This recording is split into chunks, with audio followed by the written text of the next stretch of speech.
앞에서 도망하게 하소서 하였고 괴가실 때에는 말하되 여호와여 이스라엘 종족들에게로 돌아오소서 하였더라. 아멘. 오늘 민수기 10장 말씀도 이렇게 시작합니다. 여호와께서 모세에게 말씀하여 이르시되, 민수기의 전형적인 패턴이죠. 10장에서는 모세에게 무엇을 말씀하셨냐면은 행진에 필요한 나팔을 만들어, 그 나팔을 불 때, 하나를 불 때, 두 개를 불 때, 그리고 크게 불 때, 더 크게 불 때, 이것에 따라서 드디어 진영의 진을 갖추고 그 진영이 어떻게 출발하는지를 말씀하고 있습니다. 이게 진영의 그림도인데요. 이 진영 그림을 잘 보고 하나씩 이 성경 말씀하고 비교해 가면서 보겠습니다. 은나팔 둘을 두들겨 만들어서 그것으로 회중을 소집하며 진영을 출발하게 하라. 나팔 둘을 불 때 이 나팔의 역할이 회중을 소집하는 겁니다. 그리고 진영을 출발하게 되는 거죠. 이게 나팔의 역할입니다. 나팔 두 개를 불 때는 3절 온 회중이 회막문 앞에 모여, 다 온 회중이 몇백만 명이 모이는 거예요. 회막문 앞에. 회막문 앞은 동서남북 중에 어디죠? 회막문 앞은 이 동쪽이죠. 예, 이 동쪽 유다 지파, 이사갈 지파, 스불론 지파 있는 곳입니다. 온 회중이 회막문 앞에 모입니다. 그리고 4개로 나갈 것이요. 그러니까 하나님 앞으로 나가는 것은 제일 먼저 어디로 나가는 거예요? 동쪽 회막문 앞에 모이는 겁니다. 그래서 동쪽에서 서쪽 성막을 들어갈 때는 어디로 들어가는 거예요? 동쪽에서 성막을 들어가면은 방향이 동에서 서로 가는 거죠. 동에서 서로 가는 것은 요단강을 기준으로 해서 가나안 땅 들어갈 때가 바로 동에서 서로 들어가는 겁니다. 가나안 땅 들어가는 훈련 하는 거예요. 가나안 땅 들어가는 훈련. 그래서 동에서 서로 들어가면 회막문이 동쪽이고, 그리고 지성소가 서쪽에 있어요. 그럼 동에서 서로 들어갈 때는 목적지가 어디입니까? 회막문으로 들어갈 경우에는 지성소가 목적입니다. 그 법궤가 있는 데가 목적입니다. 그러면 요단강을 건널 때 동해에서 서로 들어가면은 요단강을 건너는 목적이 뭐죠? 예, 거기에 바로 법궤가 있는 지성소, 거기에 하나님의 임재가 있다라고 생각을 하는 거죠. 그 땅에. 자, 10장 4절.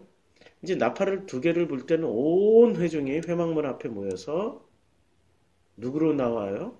모세에게로 나오는 거예요. 근데 회막문을 이제 모세가 지키고 있는 거죠. 왜냐면 모세에게 말씀하여 이르시되 이렇게 했으니까. 10장 4절. 하나만 불 때는 이스라엘의 천부장된 지휘관들이 모여서 내게 나올 것이요. 이스라엘의 천부장이 아직도 남아있네요. 왜 남아있을까요? 천부장이 민수기 1장부터는 없어졌어야 되는데 천부장이 남아있습니다. 이 남아있는 이유는 10장 29절 보면은 이유를 알 수 있습니다. 10장 29절에 모세의 장인 미디안 사람 르우엘의 아들 호밥에게 이렇게 나옵니다.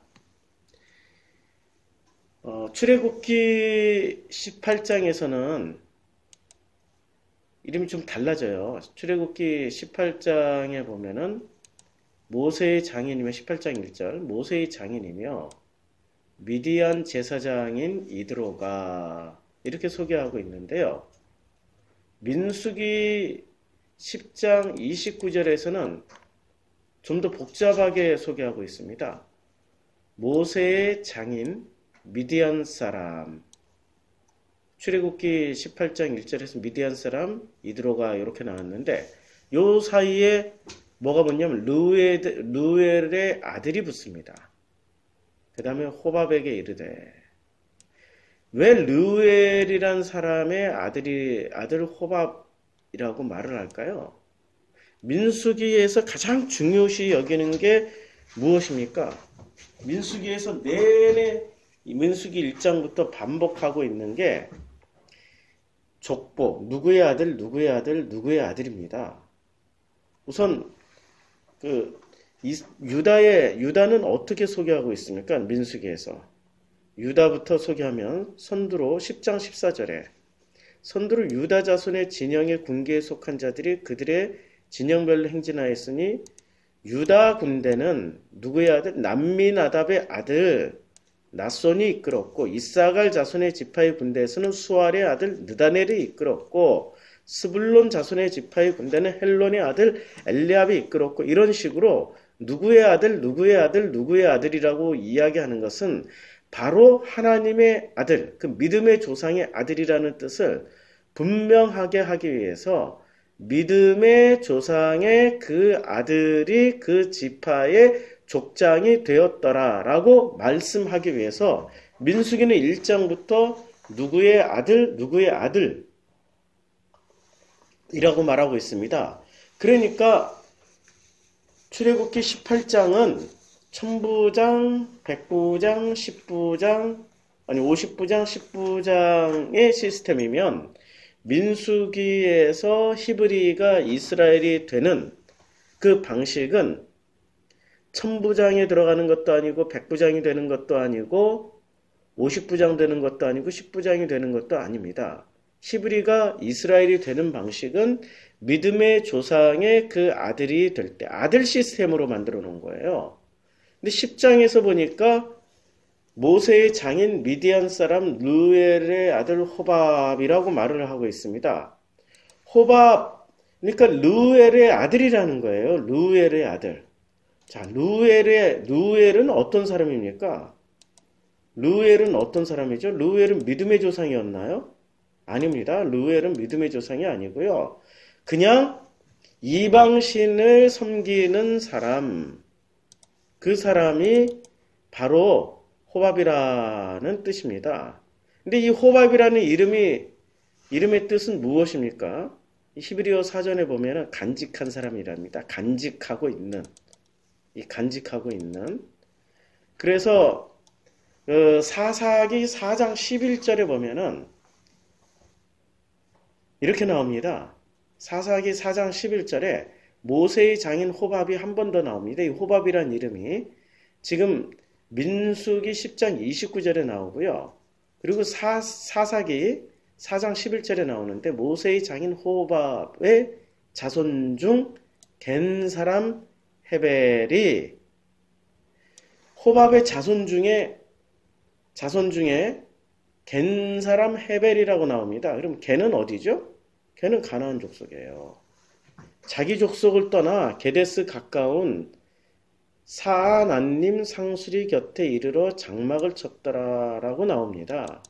그리고 12절에 아비노함의 아들 바락이 다볼산에 오른 것을 혹이 시스라에게 고하매 13절 시스라가 모든 병거 곧 철병거 고백승과 함께 있는 온 군사를 이방 히로세세부터 기송강으로 모으니라. 드보라가 바락에 이르되 일어나라. 이는 여호와께서 시스라를 내 손에 붙이신 날이라. 여호와께서 너의 앞서 행하지 아니하시냐. 바락이 1만 명을 거느리고 다볼산에서 내려가니. 지금 이게 무슨 장면입니까? 지금 전쟁하는 장면이에요. 전쟁하는 장면에 어떤 일이 벌어집니까? 아니, 모세의 장인 호밥의 자손 중 겐 사람이라고 나오고 있습니다. 예. 여기서 전쟁의 한가운데 나오고 있는 거죠. 자, 호밥이 지금 모세의 장인 미디안 사람 르우엘의 아들이라고 이야기할 때는 족보가 다르다는 거예요. 이 족보는 하나님의 족보가 아닙니다. 이 족보는 12지파에 속한 족보도 아니고요. 그리고 호밥이 성경에서는 철저하게 호밥을 이스라엘 자손으로 치지 않습니다. 모세의 장인이라고 끝까지 그렇게 부르고 있습니다. 호밥에게 이르되 여호와께서 주마하신 곳으로 우리가 행진하나니, 그러니까 모세가 여호와께서 주시는 그곳으로 우리가 행진을 합니다. 그래서 장인 호밥이여 우리와 동행합시다. 그리하면 하나님께서, 아니 그리하면 우리가 선대하리라. 잘 대해줄 겁니다. 왜냐하면 여호와께서 이스라엘에게 복을 내리리라 하셨기 때문에 그 복으로 잘 대해줄 겁니다. 그럼 복이 아직 내렸어요? 안 내렸어요? 아직 안 내렸어요. 호밥이 뭐라고 말을 합니까? 모세에게 이르되 나는 가지 아니하고 어디로 가요? 내 고향 내 친족에게로 가리이다. 내 고향 내 친족으로 가리이다. 이 장면은 어디서 굉장히 익숙한 장면이죠. 어디서 익숙한 장면이에요? 예, 아브라함이 내 고향 내 친족? 예, 아닙니다. 민수기는 민수기로 읽어야죠. 자, 민수기에 보면은 민수기 14장 1절에 온 회중이 소리를 높여 부르짖으며 백성이 밤새도록 통곡하였더라. 가데스 바네아에서 일어난 사건입니다. 14장 2절에 이스라엘 자손이 다 모세와 아론을 원망하며 온 회중이 그들에게 이르되 우리가 애굽 땅에서 죽었거니와 이 광야에서 죽었으면 좋았을 것을. 지금 어디로? 우리가 애굽 땅에서 죽었거니와 이 광야에서 차라리 죽었으면 좋았을 것을. 어찌하여 여호와가 우리를 그 땅으로 인도하여 칼에 쓰러지게 하려는가? 우리 처자가 사로잡히리니. 어디로 돌아가는 게 나아요? 애굽으로 돌아가는 것이 낫지 아니하냐. 우리 처자가, 싱크로율이 굉장히 높죠. 지금 호밥이 말하고 처자를 생각하면서, 가족을 생각하면서 어디로 돌아간다고 그럽니까? 이 가데스 바네아에서 하나님을 배신하고 하나님을 멸시한 이 자손들이, 이 사람들이 하는 말이 우리 처자가 사로잡히리니. 그래서 애굽으로 돌아가는 것을 선택하게 됩니다. 10장에 지금 호밥의 모습을 보세요. 호밥이 뭐라고 그랬냐면 나는 내 고향, 뭐라고 얘기하냐면 내 친족에게로 가리라. 내 고향이 어디예요? 이 사람의 고향 미디안. 내 친족에게로 가리라. 지금 가데스 바냐에서 땅을 치며 하나님을 원망하며 하나님을 멸시하던 사람들의 그 말투하고 똑같습니다. 그 호밥은 신앙이 있는 사람이었어요. 2년 동안 여호와가 머무는, 여호와께서 이끄시는 그 광야에 있으면서도 호밥은 절대 자기의 신앙을 버리지 않고 여호와께로 돌아가지 않았습니다. 그는 미디안의 제사장이 자기 밥줄이었고 미디안의 제사장을 해야 자기가 영원히 장수할 줄 생각하고 있었던 거죠. 모세가 31절에 간청합니다. 모세가 이르되 청하건대. 모세가 말을 해요. 우리를 떠나지 마소서. 그리고 모세가 또 말을 합니다. 당신은 우리가 광야에서 어떻게 진칠지를 아나니 우리의 눈이 되리이다. 모세가 아직도 호밥에게 의존하고 있는 장면이죠. 모세가 100% 독립을 못했어요. 100% 독립을 못했습니다. 그래서 32절 또 다시 한번 조건부로 내세웁니다. 장인이여, 호밥이여, 우리와 동행하면, 조건부예요. 동행을 하게 되면 여호와께서 우리에게 복을 내리시는 대로 우리도 당신에게 행하리이다. 아직 복을 안 내려주신 거죠. 왜 복을 안 내려주셨을까요? 왜 복을 안 내려주셨을까요? 아직 복을 안 내려주신 거예요. 그 복을 내려주시면 우리도 당신에게 그 복을 받은 만큼 그 복을 나누어 주겠나이다. 아니면 대접을 하겠나이다. 이런 얘기예요. 호밥이 떠났는지 안 떠났는지는 모르지만 이후에는 한 번도 안 나옵니다. 끝나버립니다. 자, 다시 10장 본문으로 다시 넘어오면요. 이제 10장 본문에 어떻게 어떻게 그 큰 소리로 이제 나팔을 불어요. 큰 소리로 나팔을 불 때에 10장 4절에 하나만 불 때에는 이스라엘에 누가 나와요? 천부장 된 지휘관들이 모여서 내게로 나올 것이며 아직도 이 12지파 시스템 속에 천부장은 남아있는 거예요. 천부장 남아있으면 백부장 남아있죠. 백부장이 있어야 천부장 되는 거 아니에요? 그러면 50부장이 있어야 백부장이 되고 10부장이 있어야 50부장이 되는 거죠. 아직도 왜 남아있을까요? 이거는 모세의 장인 이드로의 관계를 보면은 알 수 있는 거죠. 이제까지 모세와 모세의 장인 이드로의 관계를 우리가 쭉 읽었단 말이에요. 10장 29절부터 32절까지 읽었어요. 그런데 이들이 이렇게 하나님의 명령대로 진을 만들고 12지파 아들 시스템으로 만들었고 이대로 진행을 하는데 복을 받았어요? 못 받았어요? 아직 못 받은 거예요. 아직. 왜? 섞여 있기 때문에. 모세가 장인으로부터 독립을 못한 겁니다. 어떤 이유에서인지는 모르지만 모세가 장인으로부터 독립을 못해요. 그럼 독립은 언제 하게 되죠? 이후에 하게 되는 거예요. 이후에. 이드로가 떠난 이후에 완전히 그 천부장, 백부장, 50부장 시스템이 무너지고 나서 이후에 하게 되는 거예요. 그런데 이제까지 천부장은 몇 년 동안 이스라엘 내에서 권력자로 군림을 한 거예요. 자기 권력을 내놓겠습니까? 그리고 그 권력 시스템은 지금 이드로가 몇 년째, 2년 이상을 머물면서 시스템을 이드로가 머물면서 만들어준 거예요.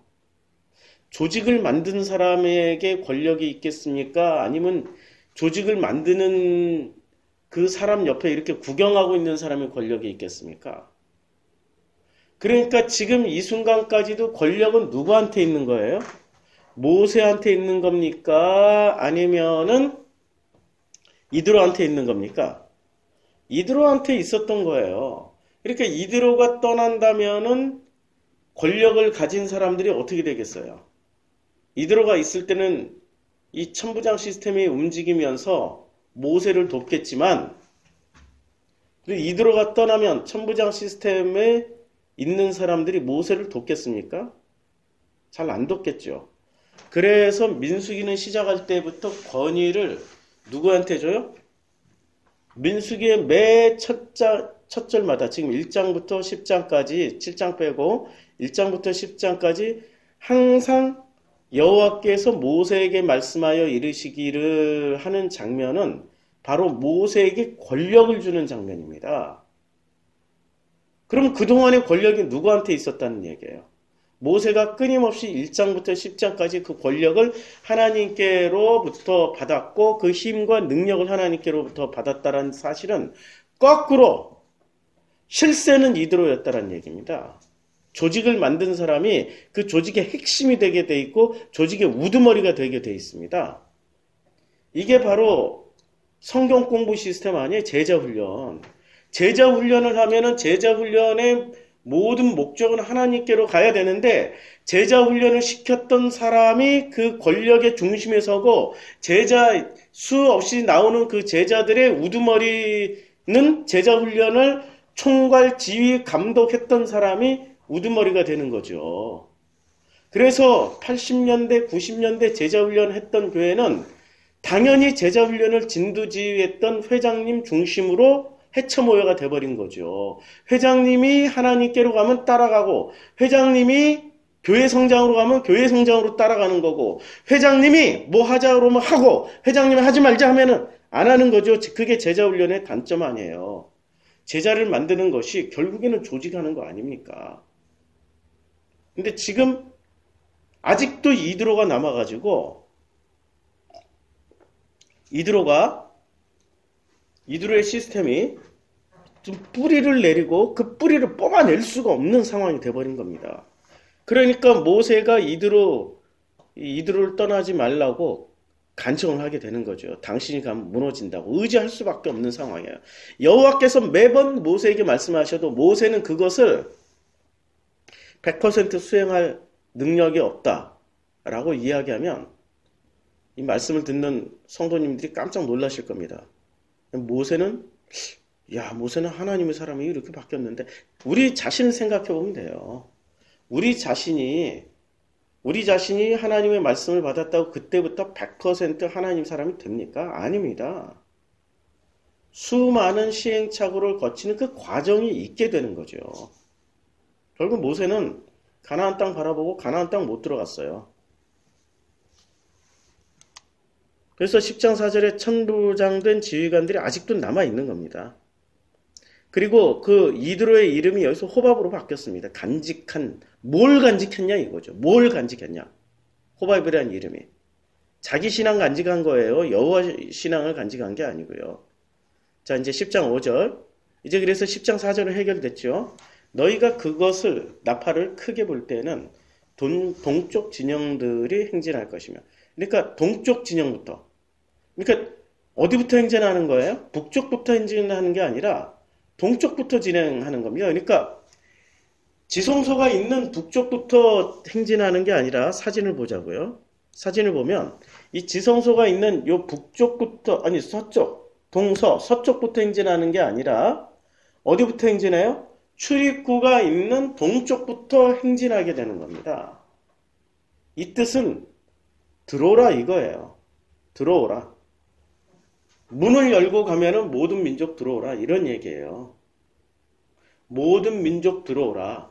이미 이때 이 성전의 행진 방향을 보면은 그리고 히브리가 이스라엘이 되었던 증거들을 보면은 또 여러 민족이 섞여 있다가 이스라엘로 바뀌는 걸 보면은 하나님은 이스라엘을 향한 구원만 있는 것이 아니라 전 세계의 모든 사람들을 향해서 문을 열고 들어가는 거예요.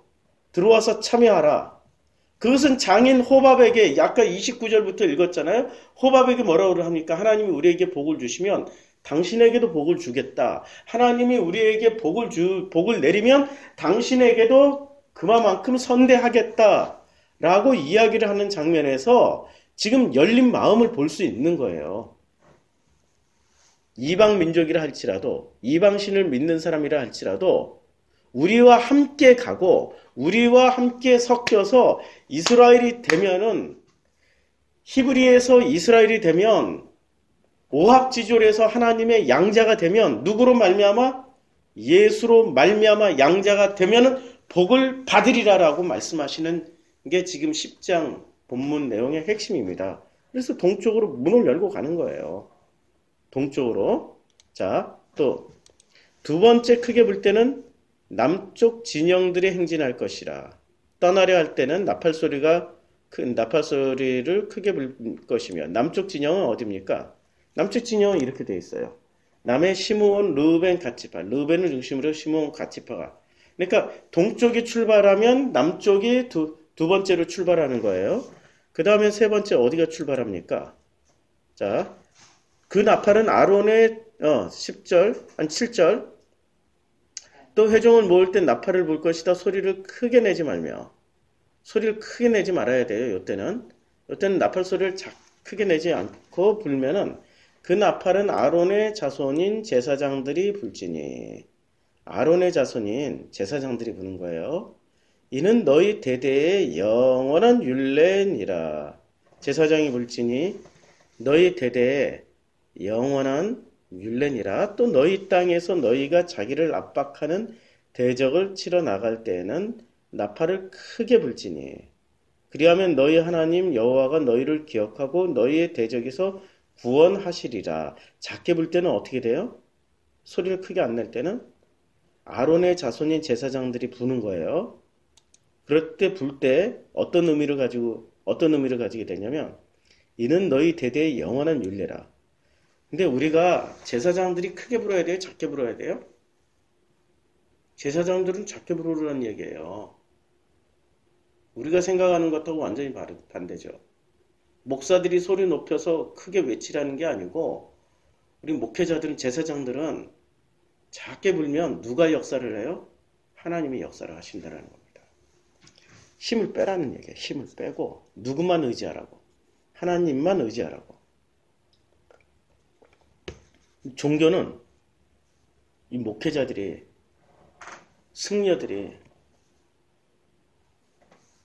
그 종교의 지도자들이 항상 목소리를 크게 내죠. 자, 10절, 9절에 보면 또 너희 땅에서 너희가 자기를 압박하는 대적, 그러니까 전쟁을 하러 나갈 때는 어떻게 합니까? 나팔을 크게 불어야 돼요. 전쟁을 할 때는 크게 불어야 됩니다. 평화 시에는 작게 불어야 돼요. 이 나팔은 누가 불어요? 제사장이 불어야 돼요. 평화 시에는 작게 불고 전쟁 시에는 크게 불어야 돼요. 그래서 우리 프로시코마이가 이제 크게 불고 있습니다. 그리하면 너희 하나님 여호와가 너희를 기억하고 너희의 대적에서 구원하시리라. 바로에서 구원하셨듯이 우리를 구원하시겠다는 말씀입니다.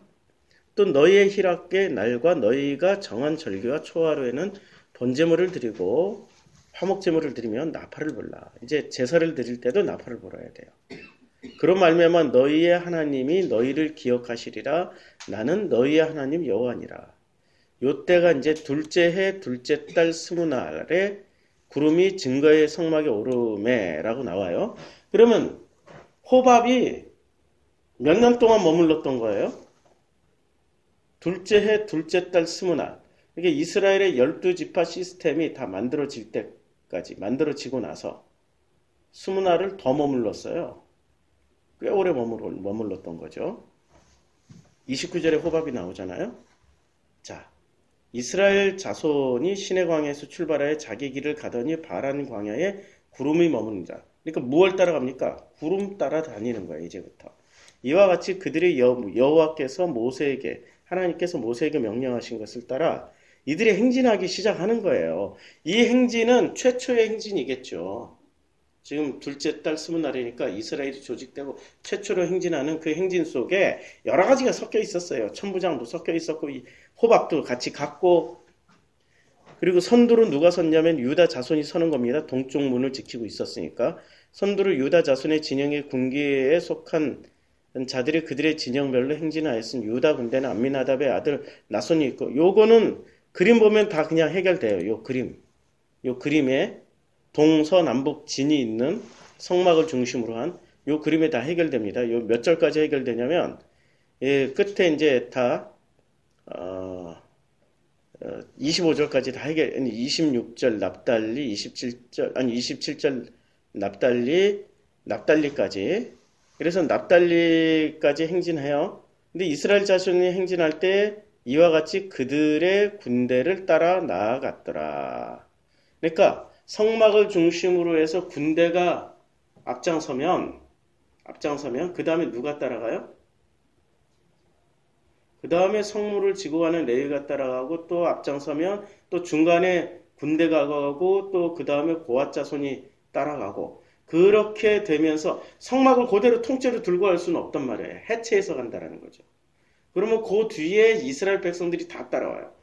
이렇게 진을 칠 때는 성막을 중심으로 해서 군대가 중심에 있고 백성이 바깥에 있어요. 근데 행진할 때는 어떻게 돼요? 군대의 뒤에 백성이 따라오는 겁니다. 백성이 따라오는 거예요. 그런데 이 모든 것은 나팔을 불 때 일사불란하게 움직여진다는 거예요. 자, 아까 이제 이드로 호밤 이야기가 10장 29절부터 32절까지 나왔어요. 그건 건너뛰고 33절에 보면 그들이 여호와의 산에서 떠나 3일길을 갈 때 여호와의 언약궤가 그 3일길에 앞서 가며 그들의 쉴 곳을 찾았고, 제일 앞장선 게 뭐죠? 3일길을 갈 때 여호와의 언약궤가 그 3일길에 앞서 갔어요. 제일 먼저 뭐가 가요? 언약궤가 가요. 이때 언약궤라고 표현하고 있어요. 언약은 언제 받았죠? 출애굽기 20장에서 받았죠. 그 언약이 뭐죠? 두 증거판이에요. 두 증거판. 십계명이, 여기서는 십계명이 아니고 두 증거판이 바로 언약궤가 되는 겁니다. 언약궤가 먼저 가는 거예요. 그것은 무슨 말씀입니까? 하나님의 말씀이 먼저 간다라는 거예요. 먼저 가고, 왜 하필 또 3일길입니까? 이건 좀 나중에 얘기하고, 이렇게 갈 때는 전부 다 나팔을 불어야 되는 거예요. 근데 왜 나팔을 불어야 될 거죠? 신약 성경의 나팔은 어떤 의미를 가지는지 보면 압니다. 나팔을 보면은, 자, 마태복음 24장 31절에 보면, 그가 큰 나팔 소리와 함께 천사들을 보내리니, 나팔 소리와 함께 뭐를 보내요? 천사들을 보냅니다. 그들이 택하신 자들이 하늘 이 끝에서 저 끝까지 사방에 모이리라. 나팔을 불면은 누가 모여요? 하늘 이 끝에서 저 끝까지 천사들이 모여듭니다. 돕는 자들이죠. 이스라엘이 나팔을 분다라는 것은 지금 어떤 의미가 있는 겁니까? 여호와의 법궤를 따라가며 여호와의 증거 장막이 그 뒤를 따라가고 군대가 따라가고 증거 장막이 따라가고 여호와의 백성들이 따라갑니다. 하늘에서는 돕는 자들이 모여들 것이며 땅에서는 그 도움을 받아 군대가 된 자들이 행진하게 되는 거죠. 이게 마태복음 24장은 대표적인 종말장 아닙니까? 종말이 이런 일이 벌어진다라는 거예요. 그런데 그 종말이 세대의 종말이 아니고 나라는 인간의 종말이에요.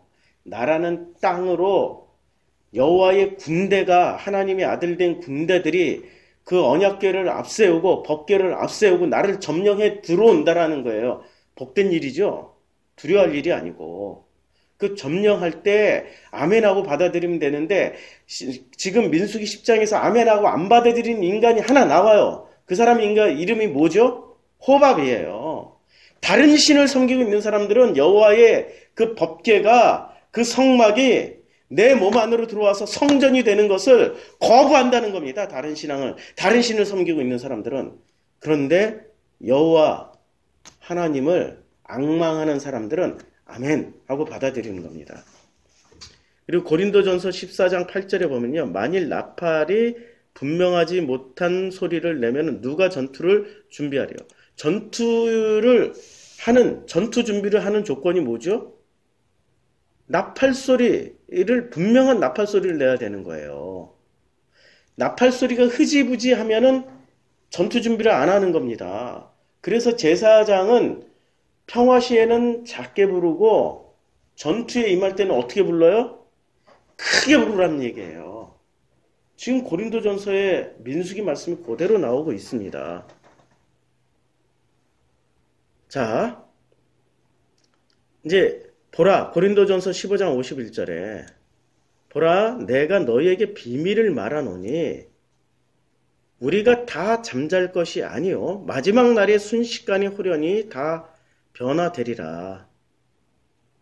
15장 52절에 이어서 이렇게 나옵니다. 나팔 소리가 나매 죽은 자들이 썩지 아니할 것으로 살아나고 우리도 나팔 소리를 들을 때마다 어떻게 돼요? 죽은 자들이 살아나고 이스라엘에서의 그 죽은 자들, 히브리로 죽었던 자들이 살아나고 썩지 아니할 것으로 다시 살아나고 우리도 변화되리라.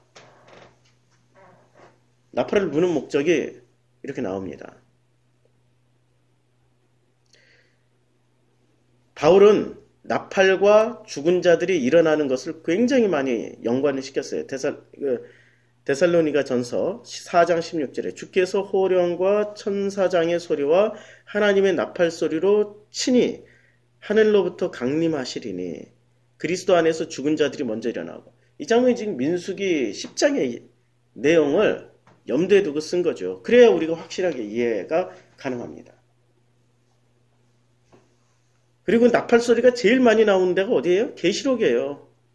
일단 히브리서 12장 19절에도 나팔 소리가 나오는데 12장 19절에 나팔 소리와 말하는 소리가 있는 곳에 이른 것이 아니라 그 소리를 듣는 자들은 더 말씀하지 아니하시기를 구하였으니. 그러니까 나팔 소리를 듣기 싫어하는 사람들은 제발 좀 멈춰주세요. 그만하세요. 뭐를?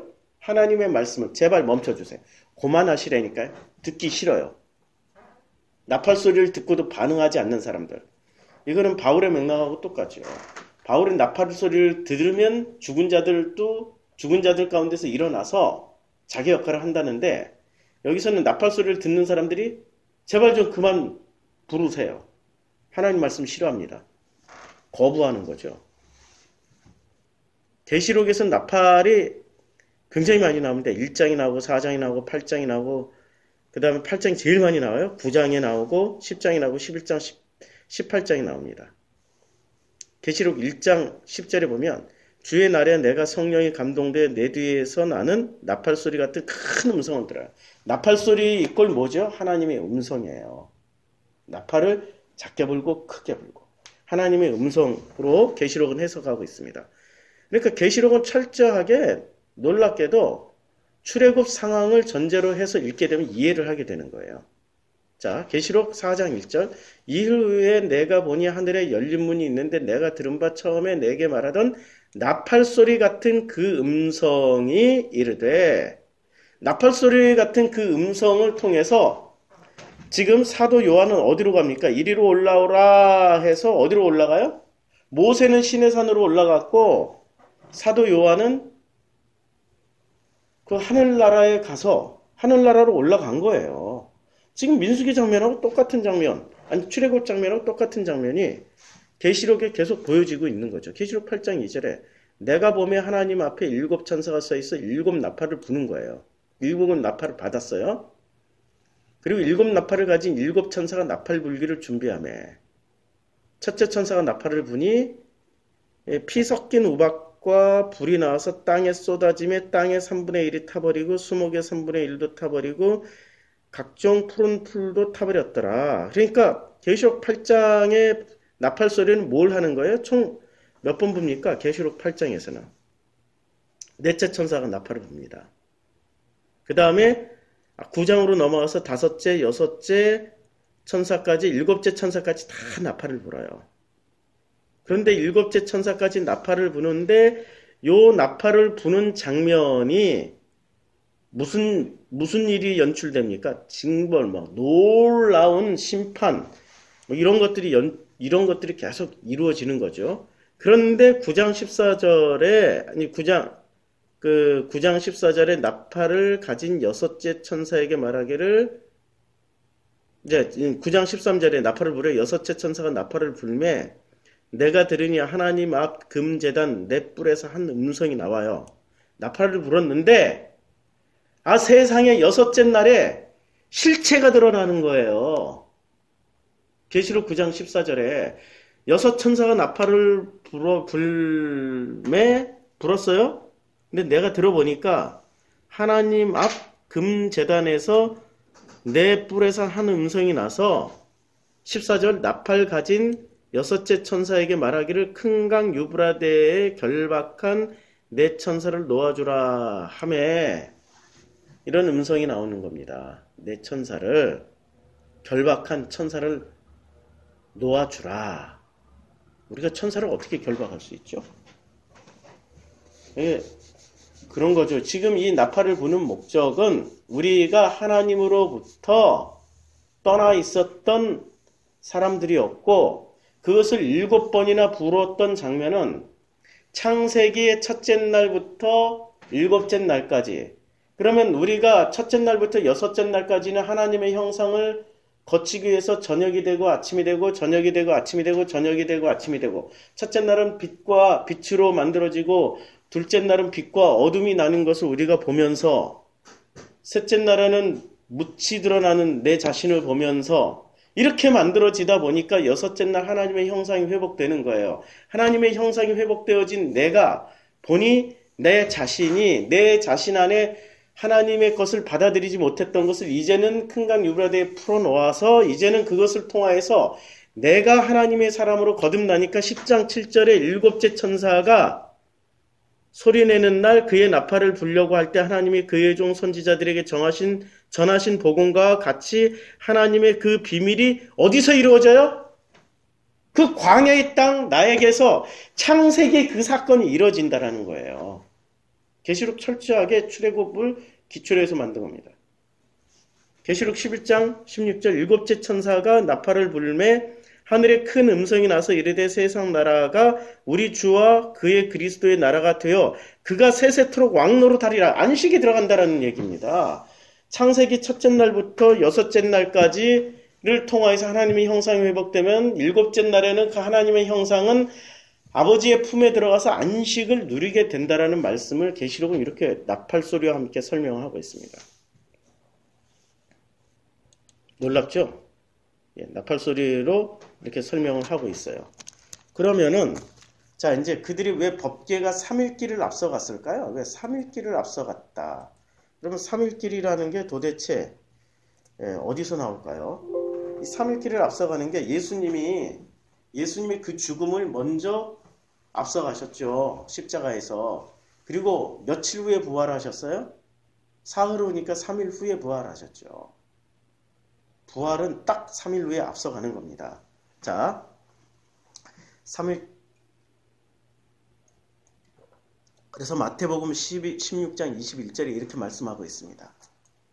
이때부터 예수 그리스도께서 자기가 예루살렘에 올라가 장로들과 대제사장들과 서기관들에게 많은 고난을 받고 죽임을 당하고 제3일에 살아나야 할 것을 제자들에게 비로소 나타내시니. 그렇죠? 이래서 3일길이 굉장히 중요한 겁니다. 3일길을 앞서가는 것.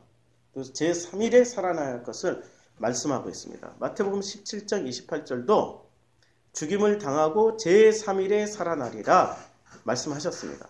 그래서 3일길을 앞서가는 거예요. 마태복음 20장 19절에도 이방인들에게 넘겨주어 그를 조롱하며 채찍질하여 십자가에 못 박게 할 것이나 제3일에 어떻게 돼요? 살아나기 위해서 3일길을 먼저 앞서가시는 거예요. 민수기 안에 뭐 담겨 있어요? 민수기 안에 예수 담겨 있습니다. 민수기라는 이 히브리가 이스라엘로 완성되기 위해서는 반드시 그 행간을 누구로 채워야 돼요? 예수로 채워야 돼요. 그런데 제자훈련 누구로 채웠습니까? 호박과 같이 이드로와 같이 제자훈련 시키는 그 사람이 스타가 되고 그 사람이 중심되고 그 사람이 조직의 핵심이 서가지고 그 사람으로 인해서 교회가 흥하고 그 사람으로 인해서 교회가 망하게 되는 거 아닙니까? 그 행간을 하나님으로 채우지 않았어요. 행간을 하나님으로 채워야죠. 누가복음 24장 46절에 이렇게 말씀하고 있습니다. 또 이르시되 이같이 그리스도가 고난을 받는 거예요. 제3일에 죽은 자 가운데서 살아날 것이며.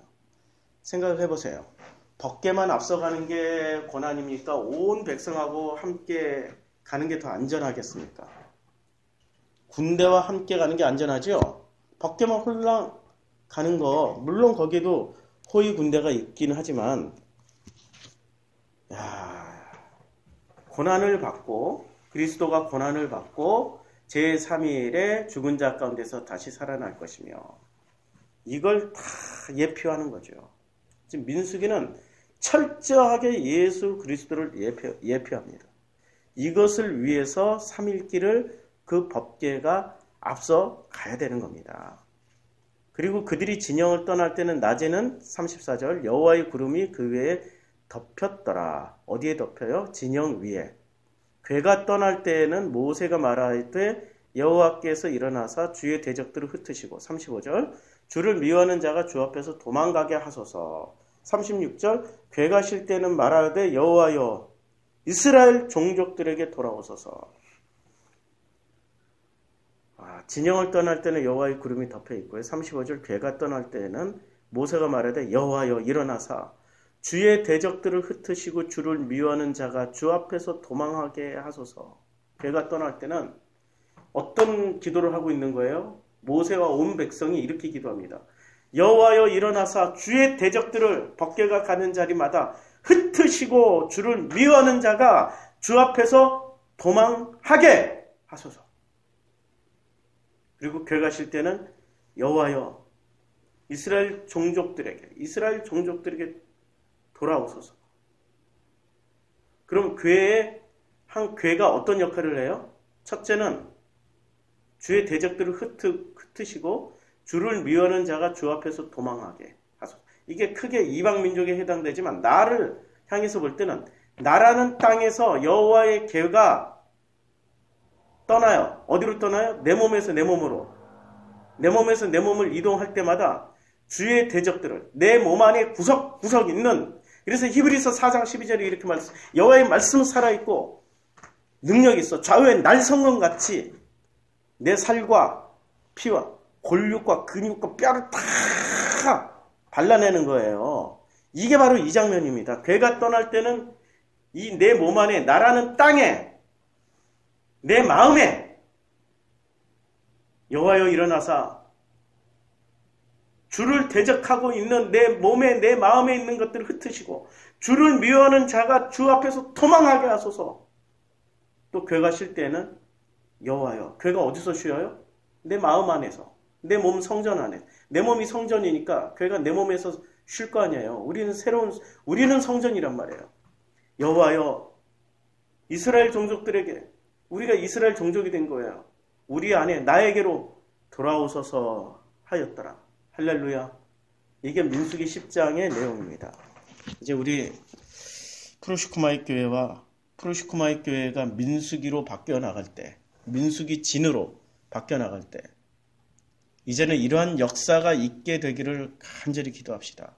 그리고 프로시쿠마이가 민수기의 진으로 바뀔 때 우리 안에 있는 이드로의 흔적들이 다 사라지고 우리 안에 있는 이 인본주의가 사라지고 오직 신본주의로 하나님 중심으로 세워질 수 있도록 기도하여서 우리 프로시쿠마이가 이제는 우리 안에 있는 성전, 우리 안에 법궤가 있잖아요.